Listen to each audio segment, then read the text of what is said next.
So as we can see here, globally, we have so many different kinds of brands that use animals as their forefront to their companies or services. Um, and we go into detail about some of them. A lot of them we're very much familiar with. Puma, the speed and agility of the animal we see here. Red Bull, vitality and strength. And then we get into the Ferrari logo, so horsepower and speed for sure. Then we get into the Firefox logo, so quick and accurate representation.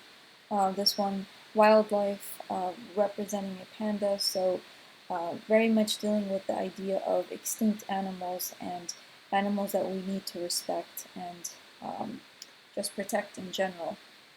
So those are some examples of logos that we are very much familiar with, and we go a little bit more into the depths of their meaning just by taking a look at what qualities those animals represent. So let's go to a few slides and take a look at some football teams. Here we have the Seattle Seahawks and the Denver Broncos. So let's go into detail with the Seattle Seahawks. Associated with an osprey bird, and I got this here at this particular uh, website that really analyzes the history of the logo and the team and all those different details. So the Seahawk is a fast and agile bird of prey that violently defends its territory. It's an illustration of a ceremonial Native American bird head transformer mask. At first, the South symbolized, represented, or resembled, the aesthetics of the Native American tribes of the Northwest Coast, such as the Tlingit, Chinook, Coast Salish, Haida, and the Kwakwaka'wakw tribes. So all things and traits that the team possesses is embodied in this particular logo. And then we go into the Denver Broncos. Bronco horses are considered to be the strongest. They can usually be seen on various rodeos and are very difficult to ride on. This is a perfect reflection of the team's fighting spirit and wild character, a representation of courage, speed, and freedom. Now let's go to some NBA logos, and we take a look at some more animal mascots here. So here we have the Memphis Grizzlies, the Milwaukee Bucks, Chicago Bulls, the Charlotte Hornets, and the Timberwolves. Timberwolves, aggressive and intimidating image of the team. Charlotte Hornets, fierce and merciless towards rivals and incredibly aggressive. Milwaukee Bucks, determined, focused, and aggressive. Chicago Bulls, iconic logo features a angry Red Bull, ferocious gaze, flared nostrils, a formidable muzzle, and a furrowed brow indicate that he is always ready for a massive attack. So as you can see, there is a similarity between all those animals that have been chosen. A lot of them are in their aggressive state, which is what lends itself well to sports teams. So there's defense, attack, and there's a ferociousness to kind of go and attack their opponents in a particular way. So a lot of those logos, by the way, did not always look this way.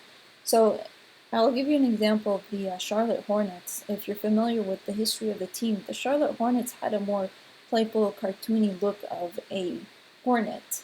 It was only recently that it became a lot more aggressive and angular, as we can see.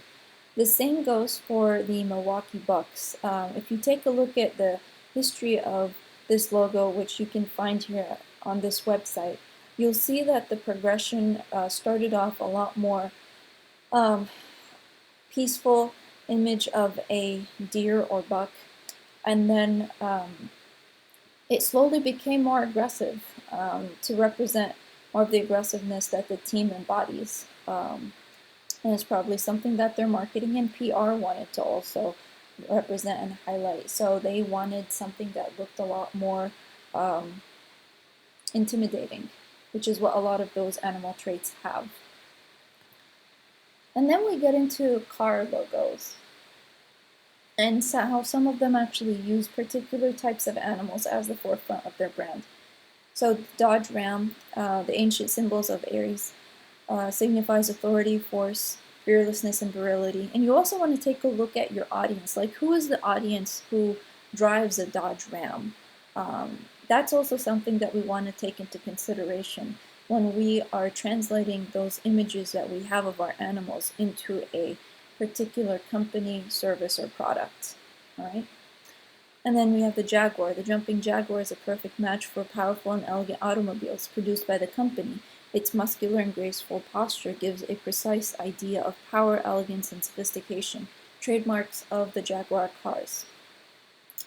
French company, Peugeot, image of a lion used to represent all good features and qualities of the company's products at the time.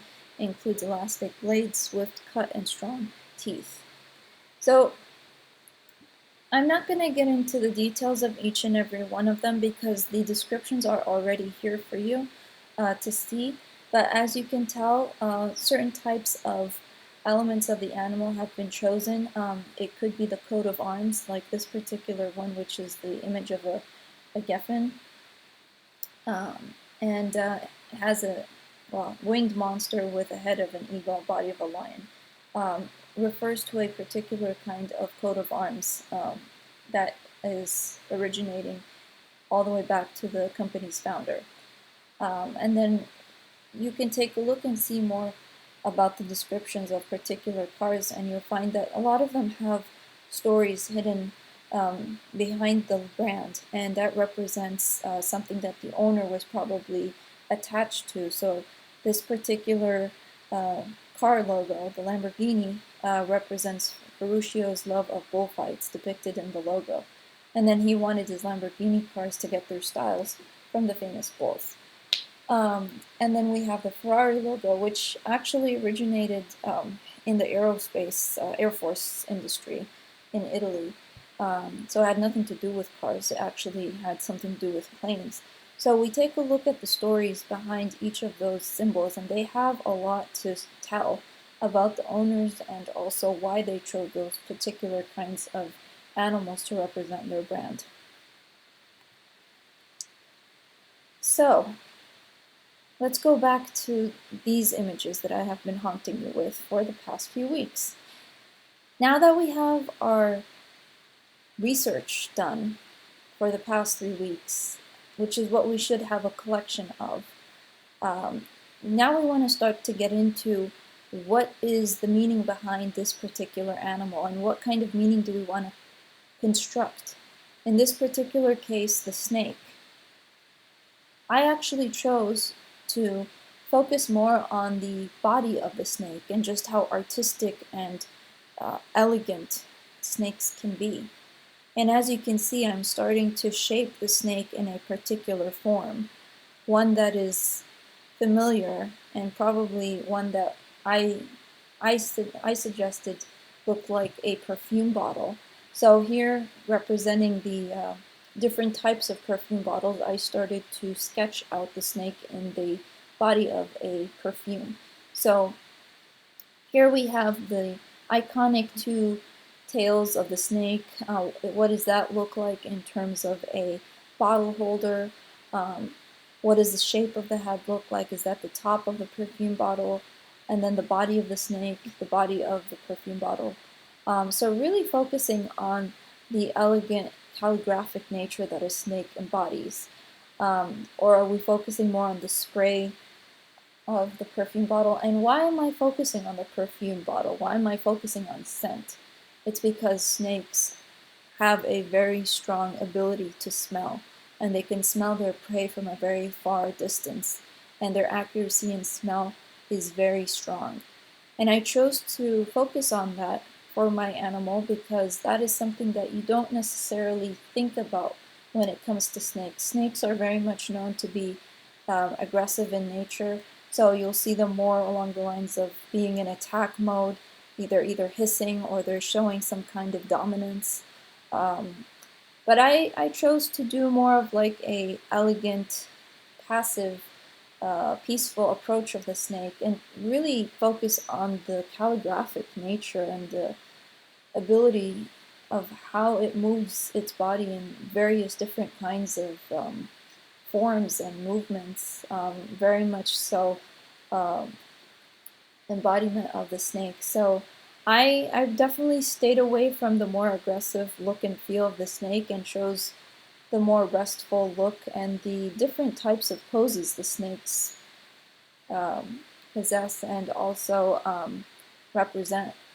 So let's go back and take a look. So I chose to focus on this part of my research right here is where the bulk of my ideas came from, just focusing on the body of the snake. So I chose around, I want to say 10 images that really focused on the body of the snake, and I started sketching out what that snake would look like. And as you go along and see, since we wanted to focus on scent, so scent, perfume, so this would be a perfume brand, let's make the image of a perfume bottle in the shape of a snake. So where I ended up was right here. Then the second part was to choose a name for this scent, and then that was it. That was my logo. I pretty much focused on that, and this was my research from beginning to end. And I will see you in the next video that focuses more on the details of your assignment.